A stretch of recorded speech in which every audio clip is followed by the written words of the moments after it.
لوگ جانتے ہوں گے کہ اکبر جو ہندوستان کا بادشاہ تھا بالکل جاہل تھا. اب انہوں نے تمام مذاہب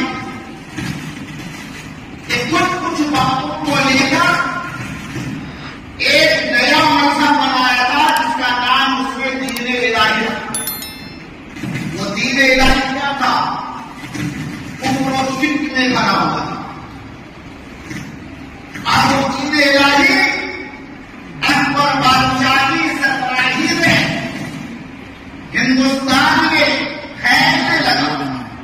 ظاہر سی بات ہے کہ اگر کسی مسلم بادشاہ کی سرپرستی میں کوئی مذہب کوئی دین پھیلے تو لوگ اس کو جلدی قبول کر دیتے.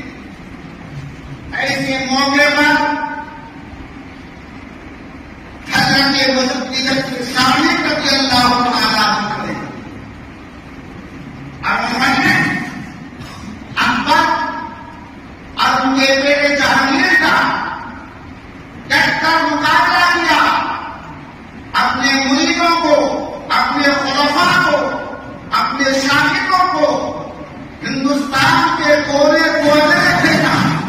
مکتوبات لکھے، تحریریں دی اور حضرت مجدد ثانی رضی اللہ تعالیٰ عنہ نے اکبر کے دین الہی کو نصف و نابود کر دیا. اکبر نے حضرت مجدد ثانی رضی اللہ تعالیٰ عنہ کو جیل میں بند کر دیا.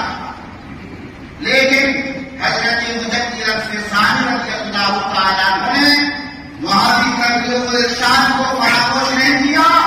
جیل کے اندر بھی دین اسلام کی تبلیغ اور اکبر کے دین الہی کی تردید کرتے رہے. یہاں تک کہ جیل کے جتنے بھی اولیاء تھے وہ سب کے سب حضرت مجدد ثانی کے مرید ہیں.